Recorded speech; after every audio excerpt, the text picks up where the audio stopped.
আসসালামু আলাইকুম প্রিয় দেশবাসী, দেখুন চট্টগ্রাম কক্সবাজার হাইওয়ে রোডে বাংলাদেশ সেনাবাহিনী একটি গোপন তথ্যের ভিত্তিতে দুজন লোককে আটক করেছে এবং তাদের কাছে একটি ব্যাগ পাওয়া গেছে। তো দেখতে থাকুন এই ব্যাগের মধ্যে আসলে কি আছে সেটা আমরা দেখতে চাই। দেখুন এখানে সেনাবাহিনীর একটি টিম রয়েছে এবং এই দুজন ব্যক্তিকে তারা আসলে আটকের পরে তাদের সেই ব্যাগটি তল্লাশি করা হচ্ছে।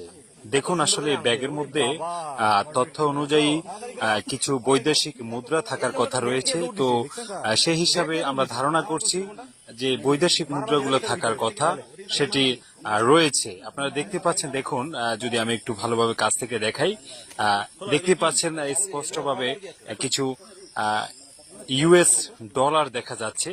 প্রায় 7-8টি বান্ডিল রয়েছে এখানে দেখা যাচ্ছে।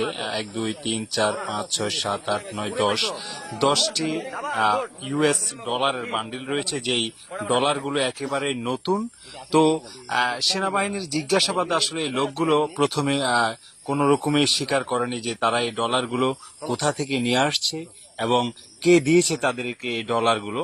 তো একটা পর্যায়ে সেনাবাহিনী যখন তাদের উপরে আসলে প্রেসার দিয়েছে তখন তারা বলতে বাধ্য হয়। আর যে দুজন লোককে আপনারা দেখছেন এখানে, এই মুহূর্তে যে লোকটিকে আপনারা দেখছেন নীল কালার শার্ট পরা, তিনি একজন উপজাতি এবং আরেকজন লোক যে বসে আছে, এই যে এই মুহূর্তে বাম পাশে যে লোকটিকে আপনারা দেখছেন তিনি বাঙালি।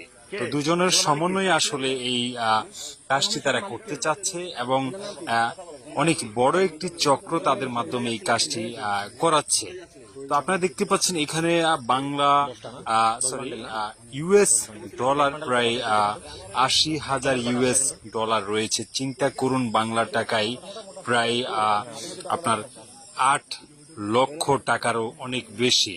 তো সেনাবাহিনীর কাছে আসলে গোপন সূত্রে যে তথ্য ছিল, তারা সেই তথ্য অনুযায়ী এই লোকগুলোকে আটক করে এবং তথ্য মোতাবেক সেই ডলারগুলো তাদের কাছ থেকে পাওয়া যায় এবং এতে কিছু মোবাইল, সিগারেট সহ বাংলা টাকা রয়েছে যেটা আপনারা দেখতে পাচ্ছেন।